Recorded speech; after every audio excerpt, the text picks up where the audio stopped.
Hey, it's BrickTsar. In this video, we're going to talk about parting out a Lego set versus keeping one sealed for a long time. What is your opinion on that? What do I think about it? Stay tuned to this video to find out.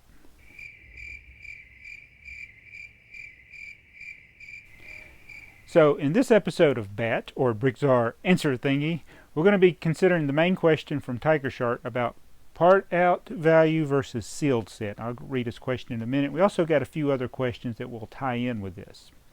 So, the question from TigerShark is, if you buy 150 Star Wars sets and you part it out now, and then the sealed set is selling for $800 7 years from now, have you made more parting it out than if you just kept it sealed?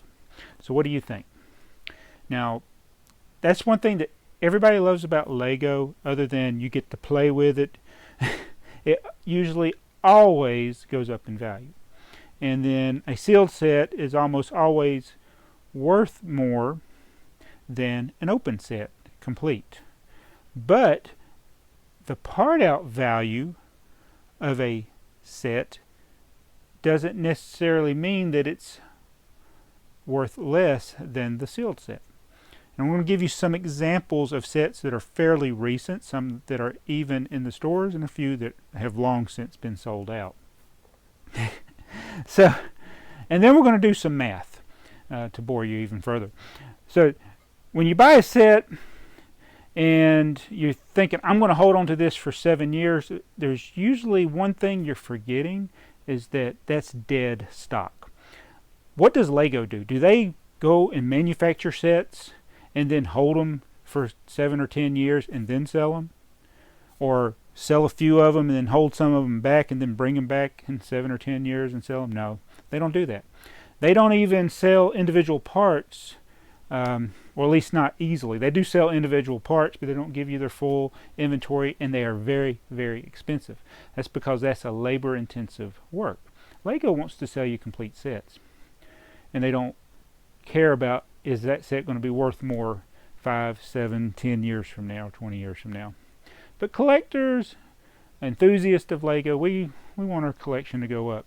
So let's give some examples of the part out value of a set versus the sealed value of a set. Now, I have this McDonald's Happy Meal toy set. It's sealed, and at current Bricklink prices, the sealed price is $6.50.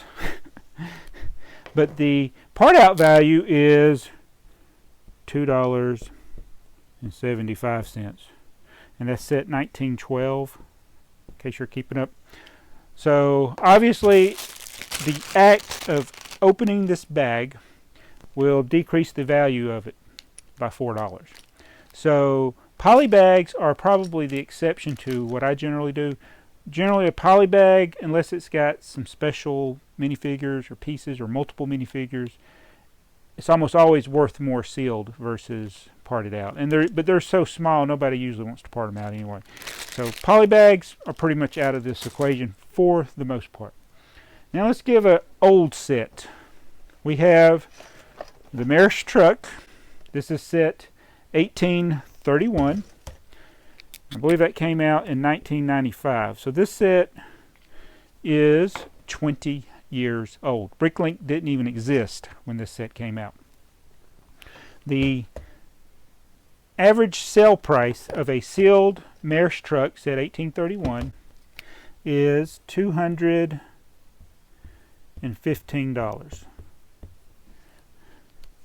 The part out value of this same set from 1995 is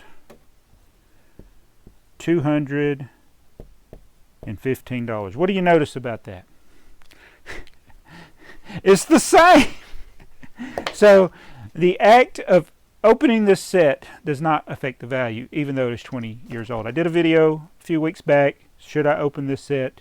And you can see why I am not worried about opening. Now, one thing is, this is the new price. So there is one thing that will decrease this number, is actually putting the stickers on. That will lower the value of the set. And this doesn't even take into account the box, because sometimes you can sell the box. All right, let's get some other examples. Let's get another Maersk item. We got the Maersk train. Now here's one of the dangers about keeping a set sealed for a long time. This set, although it's not old, it's already damaged. That's what happens when you have a lot of boxes and nowhere to put them.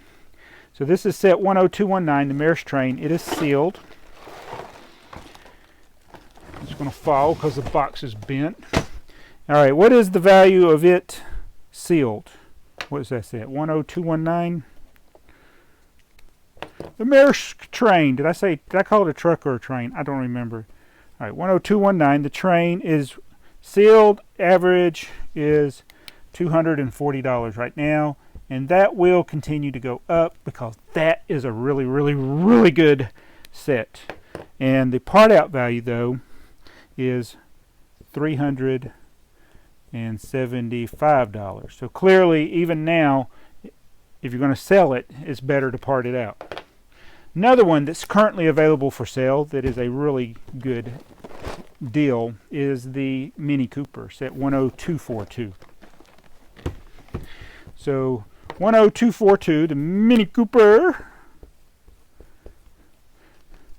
is roughly $90. I forget what the retail price is. That's what the average sale price on Bricklink is.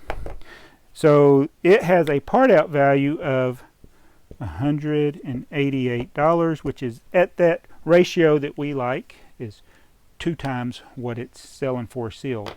So again, part out value. So you're seeing a pattern, except for the Polybag, all of them, it's better just to part them out. And some of these are old, or getting old. Now we got another one. The Deathstar. Alright, that's set 10188. I'll go ahead and put it back here. It's sealed. 10188, the Deathstar. This set is one that say you bought it like 8 years ago, it'd still be worth the retail price because they had it on the market for forever. So now it's finally apparently discontinued. So it is going for $423 sealed. Now think about it. If you bought it 7 years ago, sealed, it would have been $399.99, and it had only gone up $24. The part out value is, I lost it on here. What number is it? 10188. It's $751.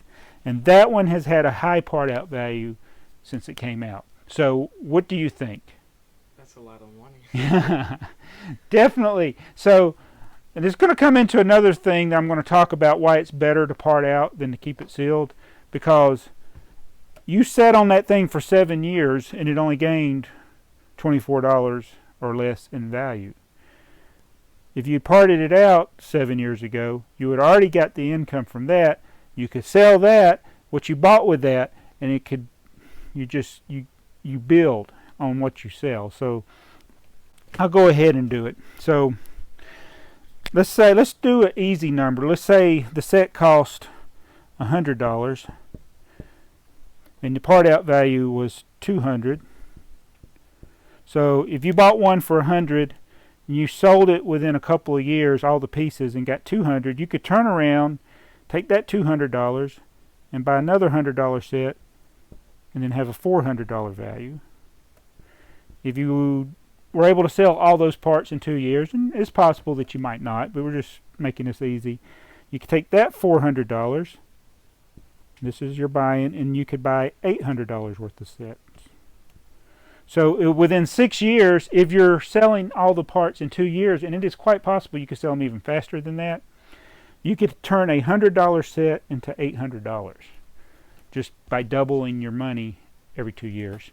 So again, do you want to hold on to a $100 set and hope that it goes up in value? Or do you want to just go ahead and buy one that's already double its value as soon as you buy it? That's what I prefer. All right, another example though that might be an exception to my rule is this set. Can you see it? It's the Super Star Destroyer, set 10221. It's a heavy one. That one is a little different. It is discontinued, so that means it's only going to go up in value, especially sealed. What did I say it was? 10221, the Super Star Destroyer. It is selling sealed for $750, which is pretty awesome. The part out value is only $652. Now, at the time that I bought that, I bought it a while back. I could have parted it out, but I didn't because I want to keep it. But so it's about $100 less for the part out value. So it might be one that's better just to hold on, keep it sealed, because it would be a lot of work, and there are a lot of common elements in it. So that's another thing you have to kind of think about. It's got a lot of light bluish gray or dark grays, I guess, in it that are fairly common. So maybe keep a set like that, but then again, you got to deal with shipping it. So be honest with you, I probably rather would part it out than worry about putting it in a box. All right, another one more set we'll talk about is, this is actually what I've been using to hold my whiteboard up, is the pet shop. So any modular building, so that's 10218, they're always good to part out and you not even worry about holding on to them, because you might be going, well, the cafe corner is worth a lot, or green grocer is worth a lot. Look how many people are piecing them together. They don't get all original pieces necessarily, but 10218. This one, the sealed set, is roughly $190 now. I guess it's not on the shelves anymore. And the part out value is $333.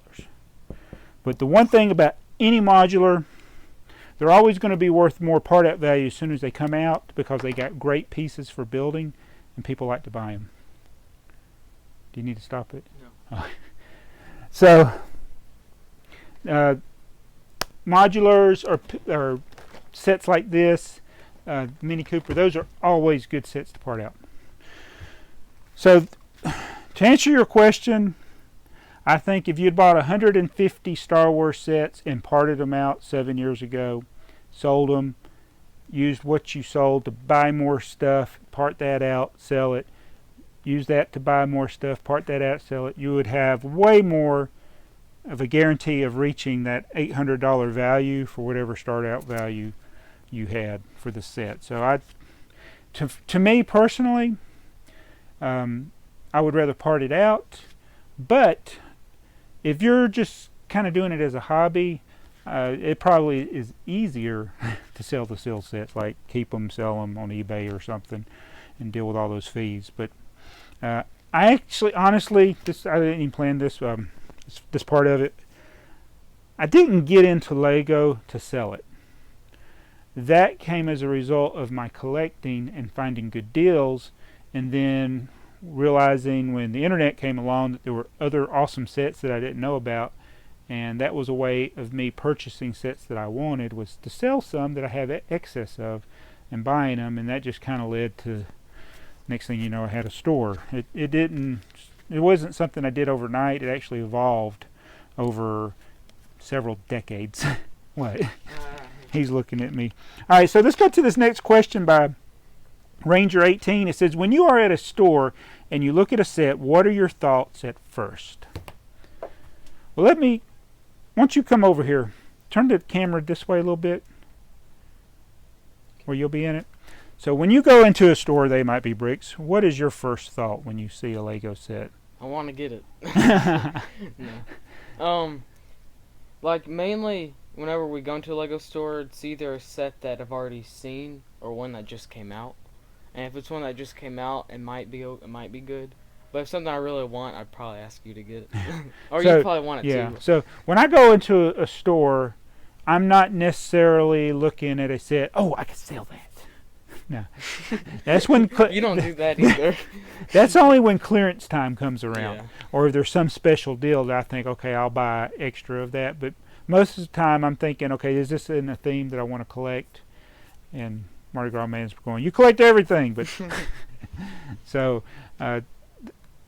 to me, most of the stuff that's in my store that I sell is stuff I bought on clearance, because I like to have at least a 2-to-1 ratio. Like if the set cost $100, the parts are already worth $200 or more when we buy them. All right, let's go to another question. This is from G10331. He says, do you part out most sets that you buy for pieces, and how do you decide which to keep? Now, do we ever buy a set just to get some pieces out of that set? Oh, we do that. We do that. Yes, we do that. A lot. So there are times, and I'll give you an example. What theme? No, well, that we buy that actually has pieces that we can use. A city, Star Wars. That we don't like as a set, or we don't necessarily have in our city. Friends, very good. So yes, there'll be times you'll buy Friends sets for the bricks or the elements that are in there. Chima doesn't really. I mean, they got like the different colors, but.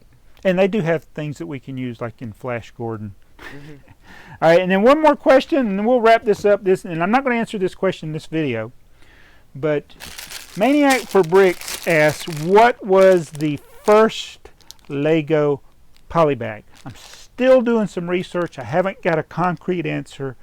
You leave a comment below telling me what you think is the first Lego Polybag, and what do you think justifies or qualifies or is the definition of a Lego Polybag.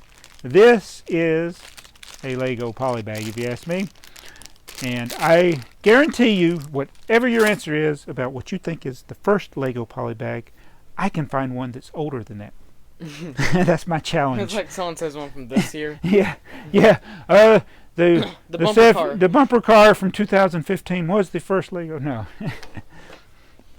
So put in the comments below what you think is the first Lego Polybag, and I will find one that is older than that. And what if they do?